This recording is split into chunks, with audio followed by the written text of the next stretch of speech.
This video is sponsored by Discord. If you want a voice program that's not aids like Skype, better call Discord because you can make your own servers for free. Ooh! And you can use it as an app or in the browser. Look at me, my friends having fun in Discord. Wait, do you want to be in Discord, ad? I don't feel like it right now. Okay. Tyler, say something funny. I don't got anything. Okay, that was the ad, thanks.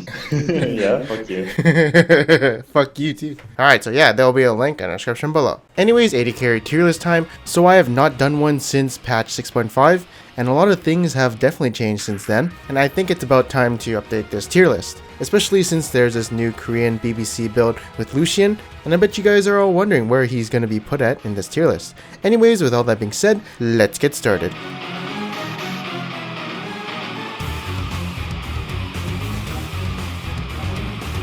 Alright, so coming on my face at number 5 is going to be Jin. So Jin, in the meta, is pretty decent, but his only con is that he's kind of immobile since he doesn't really have an escape. And I feel like this meta, you gotta be a little bit mobile because you do need to be fast around these tanks and like assassins. But he kind of does have that whenever he crits someone, as he will gain a lot of movement speed. But there are many other reasons why Jin is really good right now. For instance, the synergy with DEATHFIRE touch is insane, as he's one of the only characters to have like 700 attack damage when he's full build. He also has great CC with his W, R, and E, so that's actually a really nice utility for him, and when he's behind he'll still be useful. And he's got a really powerful late game since he'll be doing quite a bit of damage in team fights, and his laning phase is pretty good with his Q being on such a low mana cost.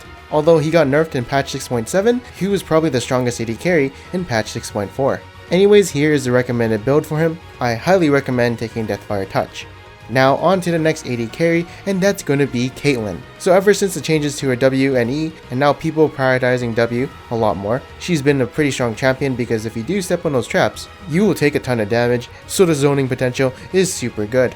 Apparently her late game is also pretty good, as she does have a lot of damage and a lot of range, and I guess the headshot passive does proc a lot, but it's kind of weird for me to think that she has a good late game because she has one of the lowest base attack speeds in the game. Although I have felt her late game power, it is still a little bit weird to me to see that her attack speed is 0.568. Also, she is a long range champion, so that's definitely a great benefit. And she also has an escape, which I think is something that a lot of AD carries need right now. Now you're probably wondering, why do I think she's better than Jin? Honestly, I'm just gonna say it's probably her escape and her W being really good, and yeah, that's about it. Anyways, here's a recommended build for her. I don't recommend building attack speed on her too much because of her low base attack speed, which is actually one of the lowest in the game right now.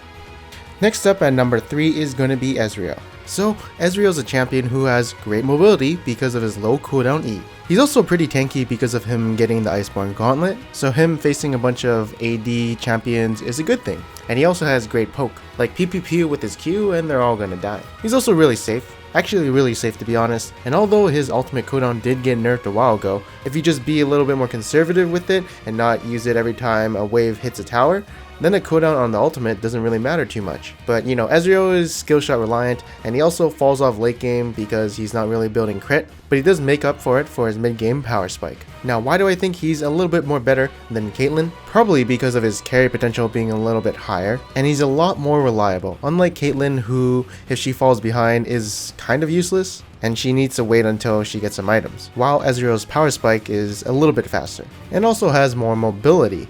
Anyways, here is the recommended build for him. I'm not a big fan of Blade Rune King on him, but everyone is building it, so why not?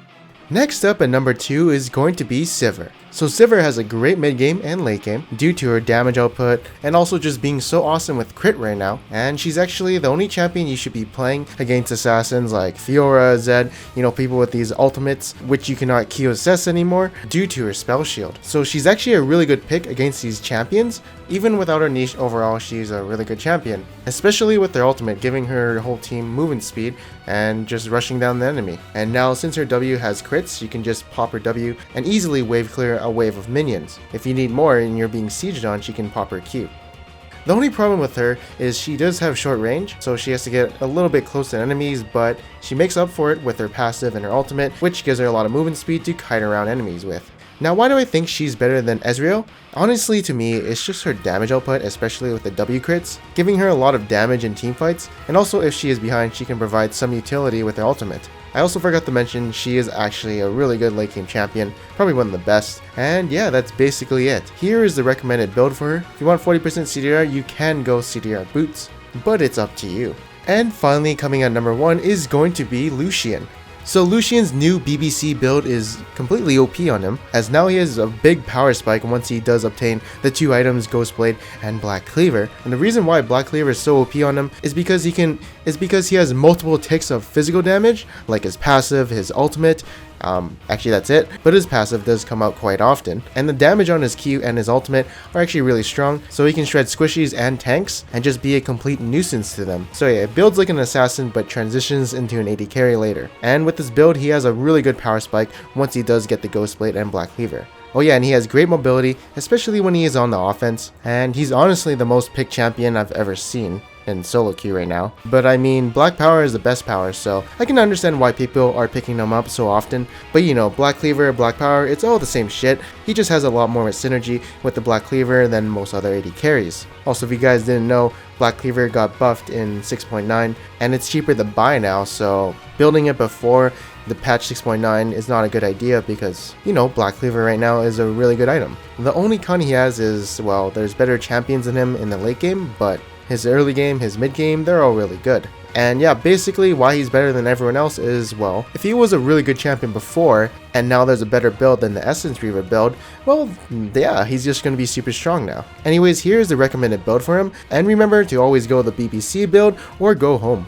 Next up, I'm going to be doing one honorable mention, and that's going to be Twitch. So I feel like he's an upcoming AD carry coming really soon. Now I've seen him a little bit in solo queue, and he seems alright, but honestly, the 5 champions you just saw, they're the only ones I've seen in my solo queue games at the moment. One game I had Twitch, but I was like, okay, whatever. But yeah, these AD carries you just saw are the only ones I see in solo queue at the moment. Now I'm going to be doing a segment where I answer some questions, and first up, Celsior asks, what about Tristana? She's such a great AD carry. You know, Rageblade isn't OP anymore, so she's not as good, I'd say. Also, do take note, these questions are from 6.5, so it's been a really long time. And Hail Hydra asks, Vayne? So she gets shit on a lot in the early game. If she can make it out of the early game, that's fine, but right now the meta all counters her, so unless she gets better matchups, she's not gonna have a good time in solo queue. Anyways, that's it for the questions. If you guys want me to answer some of you guys' questions, just remember to comment below on whatever you want me to talk about. And yeah, that's the end of this video. If you guys did like this video, make sure to leave a like, and if you didn't, make sure to subscribe. Anyways, I am Panzer Dragon, and I'll see you guys next time.